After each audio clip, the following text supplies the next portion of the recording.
ជាដំបូងសូមគោរពទៅកាន់ពុកម៉ែបងប្អូនទាំងអស់គ្នាខ្ញុំណាលីថ្ងៃនេះខ្ញុំបានមកចូលរួមកម្មវិធីបើកបវេសនការថ្មីនៅសាលាគោ Global ហើយខ្ញុំមានអារម្មណ៍ថាសប្បាយចិត្តជាខ្លាំងដោយសារតែខ្ញុំចិត្តបានចូលរៀនវិញហើយខ្ញុំនឹងមានមិត្តភ័ក្តិថ្មីហើយរៀនអំពីបទពិសោធន៍ថ្មីផ្សេងទៀតដែលមាននៅក្នុងសាលាឥឡូវពួកយើងមកសួរចំណាប់អារម្មណ៍មិត្តភ័ក្តិខ្ញុំទាំងអស់គ្នាតើគាត់មានចំណាប់អារម្មណ៍យ៉ាងណានៅក្នុងការបើកបវេសនការថ្មីនិងចូលរៀននៅឆ្នាំថ្មីឥឡូវខ្ញុំសួរឈ្មោះគាត់ឈ្មោះអីគេឈ្មោះវឹងវៃឡាងរៀនថ្នាក់ទីម៉ានរៀនថ្នាក់ទី 9A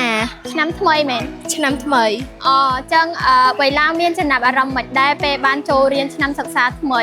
មានអារម្មណ៍ថាសប្បាយចិត្តបានឃើញជួបនៅមិត្តភ័ក្តិថ្មីហើយបានរៀនជាមួយនឹងគ្រូថ្មីហើយក៏យល់ដឹងនៅបទពិសោធន៍ថ្មីអូចង់សប្បាយចិត្តដោយសារតែចិត្ត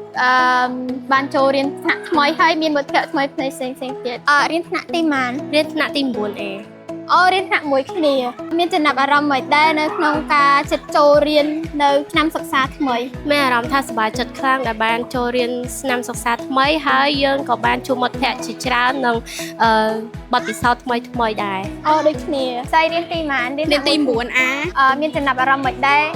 នៅពេលដែលចិត្តចូលរៀននៅឆ្នាំសិក្សាថ្មីខ្ញុំមានអារម្មណ៍ថាសប្បាយចិត្តជាខ្លាំងជាឆ្នាំដែលយើងត្រូវប្រឡងយើងត្រូវខិតខំប្រឹងប្រែងពិសីមានការបដិញ្ញាចិត្តអីខ្លះដែរទី 9នេះខ្ញុំនឹងខំប្រឹងរៀនជាខ្លាំងនឹងផ្ដោតការសិក្សាឲ្យខ្លាំងជាងនឹងចាំមានការបដិញ្ញាចិត្តអីអត់ខ្ញុំនឹងខំរៀនប្រឹងប្រែងរៀនសូត្រនិងយកអ្វីចំណេះវិជ្ជាថ្មីចូលមកក្នុងខ្លួនដើម្បីឲ្យយើងកាន់តែរីកចម្រើនទៅមុខព្យាយាមយកចិត្តទុកដាក់ស្រាប់គ្រូពន្យល់ហើយព្រមទាំងសិក្សាស្រាវជ្រាវនៅវិញ្ញាសាព្រមទាំង